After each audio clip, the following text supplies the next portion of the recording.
제가 가진 성경으로는 신약 성경 310면입니다. 에베소서 1장 13절부터 14절까지 말씀 제가 봉독합니다. 이것은 살아계신 우리 주님의 말씀입니다. 주님의 말씀을 들으십시오.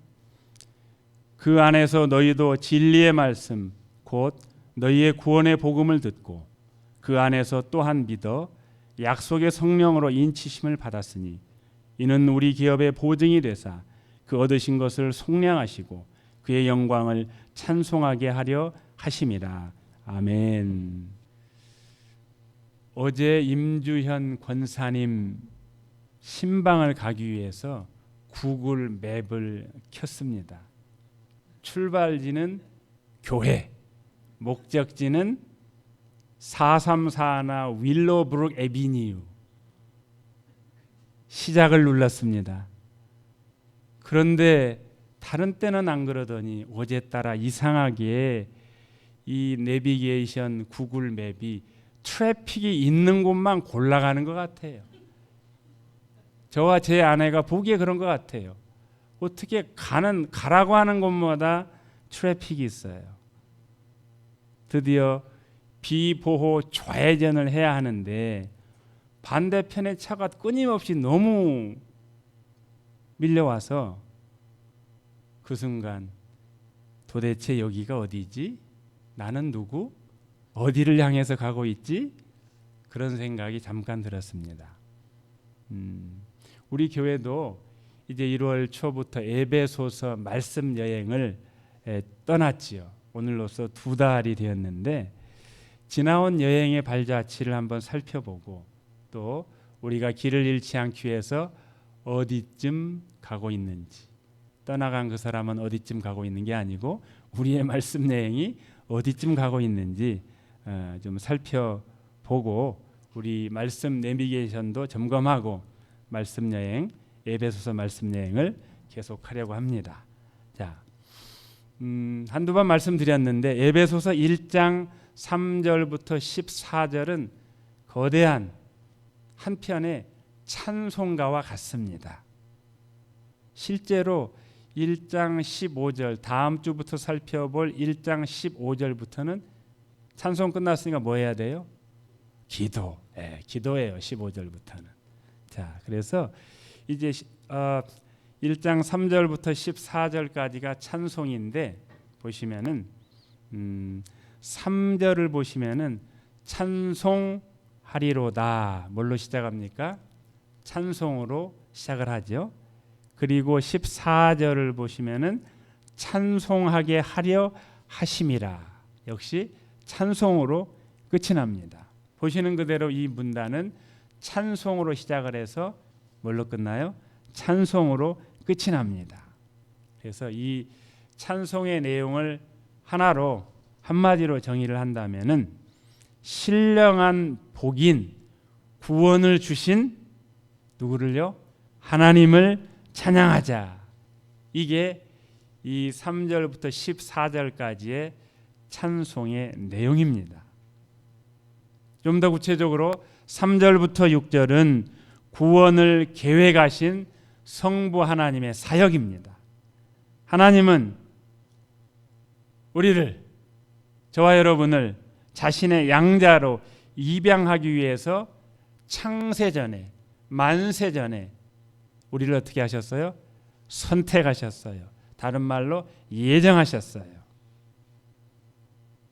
자기 아들로 삼으려고. 그리고 7절부터 12절은 실제로 이 놀라운 구원의 사역을 시행하신, 십자가 위에서 자기의 몸을 찢고 피를 흘려서 이 만세전에 계획한 놀라운 구원을 시행해 주신 성자 예수님의 사역입니다.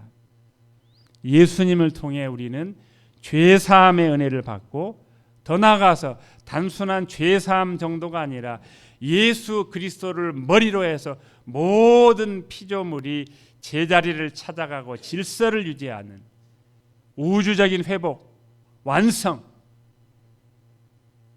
그것을 바라보는 것이죠. 그리고 무엇보다도 지난주에 살펴본 대로 저와 여러분을 상속자로 삼아주신 거예요. 그리고 오늘 살펴볼 13절, 14절은 그 구원을 확증하신 성령 하나님의 사역. 쉽게 말해서 지난주에 우리가 하나님의 나라를 상속받은 하나님의 상속자라고 했는데 도대체 그걸 뭘로 개런티할 건가에 대한 내용을 오늘 살펴볼 겁니다. 이 거대한 찬송가에는 항상 뭐가 있어요? 후렴이 있잖아요. 그래서 이 3절부터 14절까지가 찬송가라 그랬잖아요. 그러니까 뭐가 있을까요? 후렴이 있어요.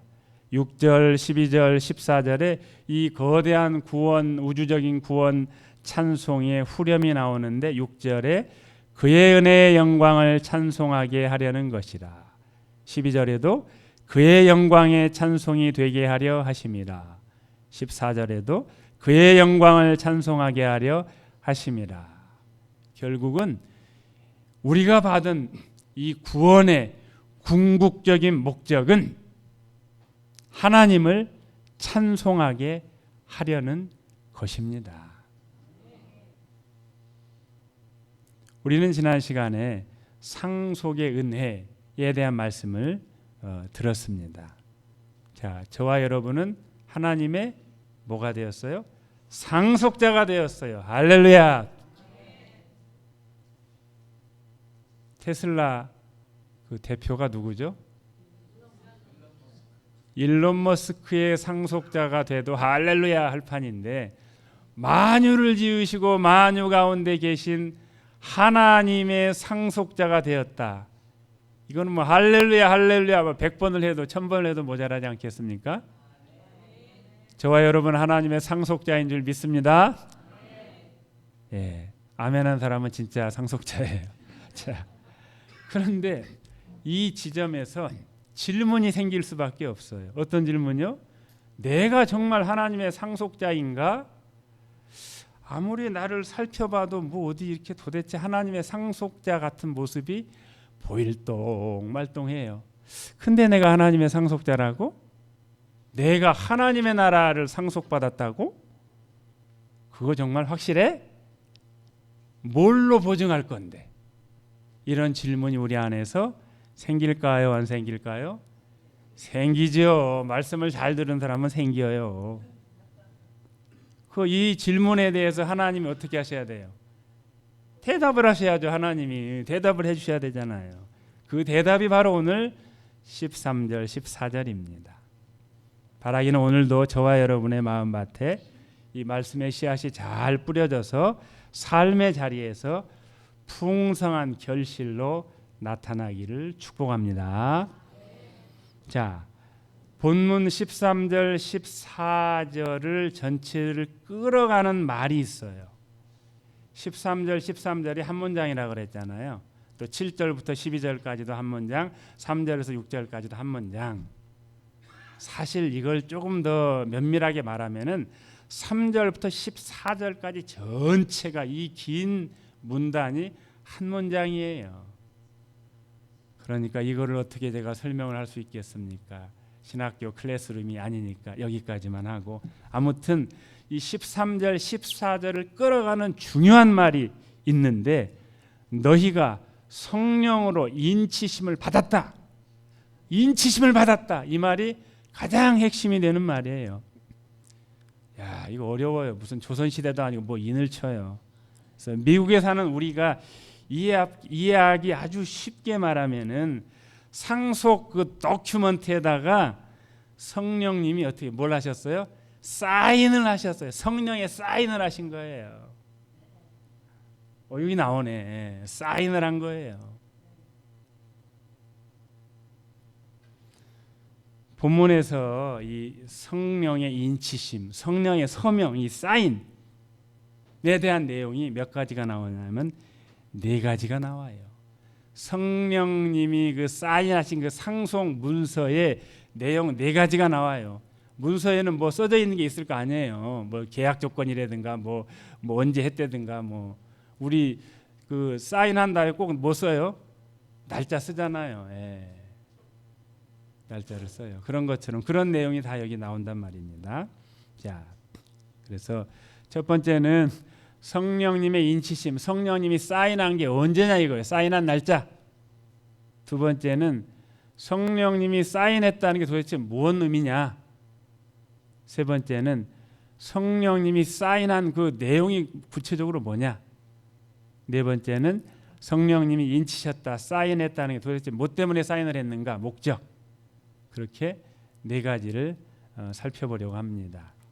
첫째, 성령님의 인치심의 시점입니다. 언제 사인했냐 이거예요. 성령님이 한마디로. 우리 13절 같이 한번 읽으시죠. 13절. 그 안에서 너희도 진리의 말씀 곧 너희의 구원의 복음을 듣고 그 안에서 또한 믿어 약속의 성령으로 인치심을 받았으니. 아멘. 여기에 중요한 단어들이 나오는데 듣고 믿고 인치심을 받았다. 순서가 있어요. 이제 헬라 문법상으로는 분명한 순서가 있는데 듣고 믿고 서명을 사인을 받은 거예요. 이게 시간적인 순서가 아니라 그냥 논리적으로 볼 때 듣고 들었으니까 어떻게 믿고 그다음에 믿었으니까 사인해 주시고 이렇게 논리적인 순서이지 시간적으로 그렇다는 말은 아닙니다. 즉 복음을 듣고 믿는 바로 그 순간에 성령님의 인치심이 동시에 이루어졌다는 뜻입니다. 우리가 믿은 후에 좀 지켜보자. 좀 지켜본 다음에 내가 도장 찍을게. 계약서 쓰고서 이 사람 이렇게 좀 보니까 이거 돈 잘 안 낼 것 같아. 조금 이따 사인할게.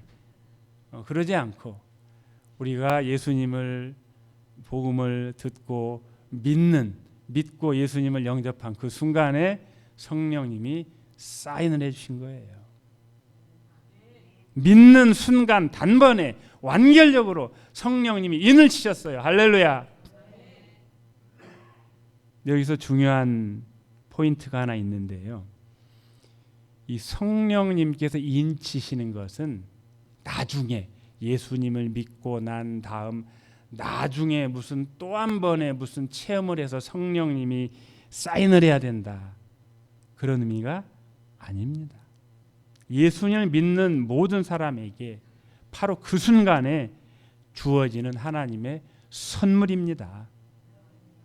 만약에 예수님의 복음을 듣고 믿는 순간에 성령님의 확증으로서 사인이 이루어지지 않는다면은 구원, 내가 예수님 믿었다, 마음에 영접했다 했는데 그 구원의 확신을 우리가 가질 수 없잖아요. 왜? 나중에, 지금은 몰라. 나중에 뭐 성령님이 한번 사인을 해줘야 하는데 언제인지 몰라요. 그렇게 되면 안 되잖아요. 물론 우리가 이런 것을 오해해서는 안 됩니다. 우리가 예수님을 믿을 때 어떤 사람은 뭐 그냥 아주 드라마틱한 그런 아주 경험을 해요. 저도 좀 그런 경험이 있습니다. 김 목사 얼굴을 보아하니 저 양반은 피도 잘 안 날 것 같다. 그냥 날카롭다 막 그러는데 아닙니다. 별명이 제가 뭐라 그랬죠? 칼빈이라 그랬잖아요. 예. 근데 저도 알고 보면 사실은 마음이 따뜻한 목사입니다. 자, 그래서 이 아주 놀라운 아주 그냥 드라마틱한 경험을 할 수도 있고 그것이 동시에 예수님을 믿는 순간 그냥 어디 가서 아주 뜨겁게 그냥 예수님을 믿어가지고 그냥 막 들어놓아가지고 막 눈물 콧물 짜고 막 하여간 막 뭐라고 표현을 해야 되겠나요? 그런 경험을 가진 분도 계시고 그냥 조용하게 신사적으로 그렇게 예수님을 믿는 사람도 있고 다르죠.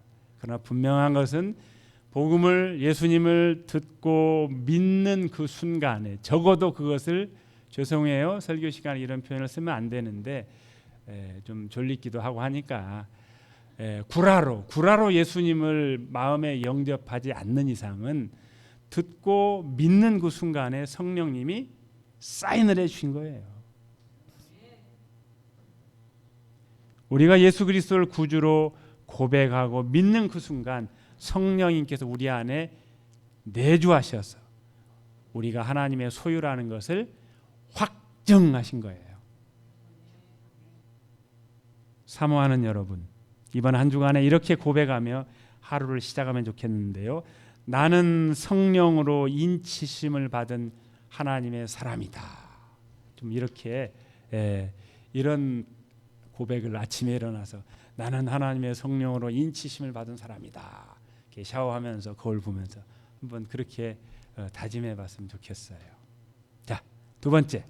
성령님의 인치심의 의미. 이건 다 알잖아요. 인이 뭐예요? 도장 찍었다는 얘기잖아요. 도장을 딱 찍었어. 저 신학교 때 책을 사면 여기다가 김영곤이 여기다 고무인 도장을 딱 찍었어. 이거 누구 거예요? 이건 제 거예요. 소유권이에요. 소유권. 그 다음에 가짜나 진짜나 따질 때 도장 찍힌 거 이거 진짜잖아요. 진짜라는 증명이고요. 그 다음에 요거를 도장을 딱 찍어놨으니까 얼마나 이게 소중해. 항상 이거 내가 가지고 다녀요. 보호의 의미가 있어요. 소유권을 표시하고 진품이라는 것을 증명하고 보호한다는 표시예요. 그래서 왕의 도장이 쫙 찍히면 그거 누구 거예요? 왕 거예요. 왕 거기 때문에 왕의 보호 아래 있는 거예요. 마찬가지입니다. 성령님의 인치심은 하나님께서 우리를 향하여 너는 내 것이다 라고 선언하신 겁니다. 우리는 더 이상 세상의 것이 아닙니다. 비록 우리가 세상 가운데 나가서 세상 사람들과 같은 모습으로 살고 있지만 우리는 더 이상 죄의 소속도 마귀의 소속도 아닌 하나님의 소유인 줄 믿습니다. 성령님의 인치심은 우리의 소속이 바뀌었음을 의미합니다. 비록 우리의 믿음이 연약해도 우리의 소속 자체가 하나님의 소유가 되었는데 우리의 믿음이 연약하다고 소속이 바뀌지 않습니다. 하나님은 당신의 소유를 결코 버리지 않으십니다. 이제 저와 여러분은 하나님의 사람인 줄 믿습니다. 하나님의 보호 아래 있는 존재인 줄 믿습니다. 사모하는 여러분, 이번 한 주간 살면서 고민되는 일이 있고 속상하는 일이 있고 어려운 일이 있거든. 이렇게 한번 외쳐보세요. 나는 하나님의 소유이다. 같이 한번 해보실까? 나는 하나님의 소유이다. 옆 사람에게도 말씀해 주세요. 당신은 하나님의 소유입니다. 예, 당신은 하나님의 소유입니다. 당신은 하나님의 소유입니다. 우리가 누구 거라고요? 하나님 거. 예. 내 거? 예, 내 거. 그래요. 하나님 입장에서 너 내 거. 세 번째는 성령님의 인치심의 내용입니다. 우리 14절 같이 한번 읽으실까요? 14절입니다. 읽으시죠. 이는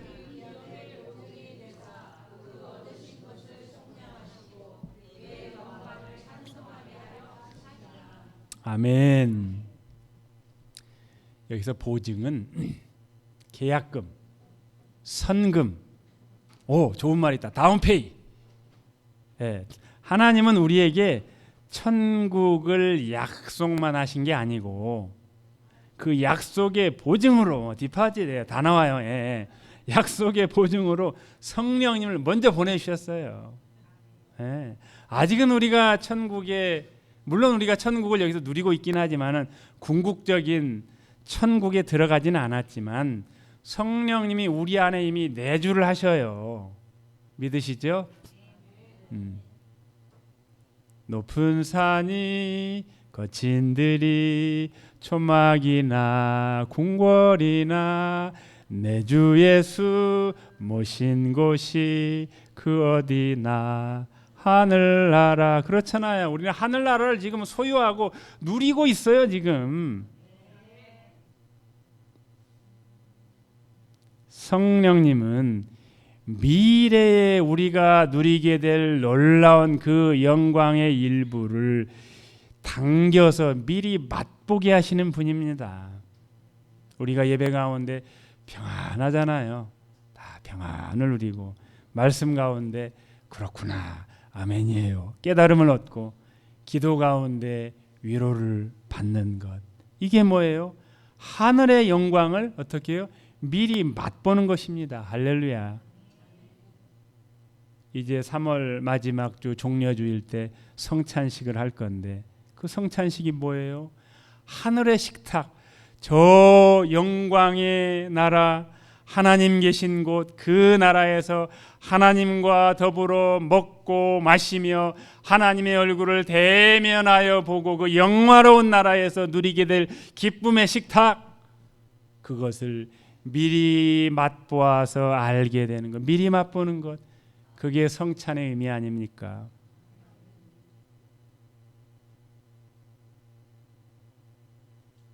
그러므로 성령님이 우리 안에 계시다면 우리의 상속은 반드시 완성될 줄 믿습니다.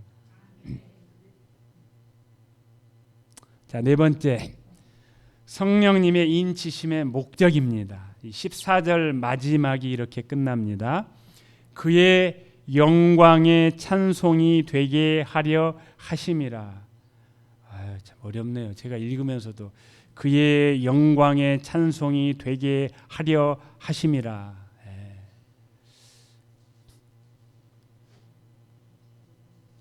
그냥 죄송해요. 그냥 이거예요. 한마디로 이 목적. 그러니까 이 13절, 14절 이 상속을 인치심의 목적 땡땡 하나님의 영광의 찬송. 그러면 간단하잖아요. 목적 인치심의 목적 땡땡 하나님의 영광의 찬송. 그렇게 되어 있어요. 쉽게 된 걸 참 이렇게 어렵게 써놨어요. 더 궁금하시거든 찾아오세요. 진짜로 그렇게 돼 있는지. 자, 구원의 목적은 그저 그냥 나 한 사람 예수 믿고 천국 가는 걸로 끝이 아니고 그게 최종 목표가 아니죠. 그거 중요하죠. 내가 예수님 믿고 천국 가는 거 우리 그것 때문에 예수님 믿는 거 아닌가요? 이건 누가 뭐래도 이거는 포기할 수 없는 거잖아요. 그래서 우리 믿음의 선배들이 죄송해요. 단순 무식하게 뭐요? 예수 천당 그 다음에요? 불신지요. 우리 윤수지 권사님도 계신데 예수 된 꼬끄 또 후신지 꼬끄 그거예요. 이게 천박하다고요? 천만에요. 이 복음의 엑기스 중에 엑기스 아닙니까? 그런데 맨날 이것만 할 수 없잖아요. 우리가 맨날 이것만 하면은 타종교인들이 우리를 이렇게 좀 이렇게 아래로 깔아보잖아요. 우리의 복음이 얼마나 영광스럽고 위대하고 깊은 것인데 우리 지지난 시간에 배웠잖아요. 우리를 죄사함 받아 구원받아서 예수 믿고 천국 가게 하는 건 이건 기본이고 기본으로 깔고 죄송해요. 자꾸 비속어가 나와. 기본이고 얼마나 위대한 드라마냐. 예수님을 장차 머리로 세워요. 예수님은 머리예요. 헤드. 그리고 그 예수님 아래로 다 모든 피조물을 모아요. 모아서 다 자기 자리를 찾아가게 만드는 거예요. 우리의 선배 아담 할아버지와 이브 할머니가 하와 할머니가 범죄해가지고 다 모든 질서가 막 깨져버렸어요. 이 세상의 질서가 다 깨져버렸어요. 막 땅에서는 막 가시 엉겅퀴가 나고 막 난리가 난 거예요. 막 지진이 오고 해일이 오고 다 막 이게. 근데 이거를 이제 예수 그리스도를 머리로 해서 이 조화가 깨진 이 밸런스가 깨진 이 피조계를 다 깔끔하게 자기 자리를 찾아가도록 질서. 히브리 말 한마디 해야 돼. 애차. 하나님이 처음에 만들어 놓으신 그 아름다운 질서대로 이 모든 피조 세계를 회복하시고 완성하시겠다. 이게 구속의 완성이에요. 깊지요. 감히 타종교인들이 우리 기독교를 아래로 깔아볼 수 없는 복음의 내용이 얼마나 깊습니까? 뭐 하다가 여기까지 갔는지 알 수가 없어요. 제가 길을 잃어버렸네요. 구원의 목적은 나 자신의 그냥 하나의 편안함을 넘어서서 최종 목표가 있는데, 그 최종 목표 얘기하다 그래갖군요. 하나님의 영광을 찬송하게 하는 것, 그게 최종 목표예요. 그건 너무 많이 들어서 귀에 딱지가 생길 지경이잖아요. 하나님의 영광, 이 하나님의 영광을 자꾸 파괴하고 하나님의 영광이 아니라 사람의 영광을 취하려고 하다 보니 구교에서 신교로 종교개혁을 한 거잖아요. 종교개혁자들의 모토가 이것이잖아요. 오늘 막 각 나라 말이 다 나와요. 솔리 데오 글로리아, 이 정도는 하고 있어야 우리가 저 머무는 교회 뭐 다니더니 뭐 있나, 오 솔리 데오 글로리아, 오직 하나님께 영광. 이거는 우리가 알고 있어야죠, 그죠? 오직 하나님께 영광. 하나님은 영광 중독자가 아니세요. 맨날 하나님은 영광 받으셔야 되는데 영광 중독자가 아니에요. 하나님이 물론 영광을 받으시지만은 우리 인생이 하나님께 영광을 돌릴 때 우리의 마음에 비로소 평안과 자유가 임해요. 그래서 영광 돌리라고 하는 거예요. 무슨 하나님이, 우리가 영광을 돌리면 하나님의 영광이 높아지고 우리가 영광 안 돌리면 하나님의 영광이 떨어져요? 지존하신 그분이신데. 모든 영광 하나님께, 모든 영광 하나님께, 모든 영광 하나님께. 그렇게 했더니 나는 자유해, 나는 평안해, 이거예요. 인간은 하나님께 영광을 돌릴 때 비로소 참된 기쁨과 안식과 평안과 자유를 얻게 되는 줄 믿습니다. 성부 하나님의 선택도, 성자 예수님의 구속도, 성령님의 인치심도 모두 하나님의 영광을 향하고 있습니다. 하나님은 우리를 구원하셔서 우리 인생을 통해 하나님의 영광이 드러나게 하십니다. 우리가 이전에는 흔들리는 사람이었는데 이제는 붙들린 사람이 되었습니다. 절망하던 사람이었는데 이제는 소망을 노래하는 사람이 되었습니다. 할렐루야. 그 자체가 하나님의 영광의 찬송이 되는 것입니다. 사모하는 여러분, 언제나 우리의 삶이 하나님께 영광임을 기억하며 사시기 바랍니다. 한번 함께 따라해 보실까요? 오직 하나님께 영광. 할렐루야. 말씀을 맺겠습니다. 우리는 성령으로 인침을 받은 사람들입니다. 믿는 순간에, 예수님을 구주로 고백하고 그 믿는 순간에 이미 성령의 인치심을 받았고 하나님의 소유가 되었고 그분의 상속을 보증받았고 하나님의 영광을 위해 살아가는 존재가 되었습니다. 그러므로 우리는 불안 속에 사는 사람들이 아닙니다. 구원이 확정된 사람입니다. 보증을 가진 사람입니다. 하나님의 영광을 드러낼 사람들인 줄 믿습니다. 사모하는 머무는 교회 성도 여러분, 삶의 자리에서 바로 이 믿음과 이 소망으로 살아가는 저와 여러분 되시기를 축복합니다.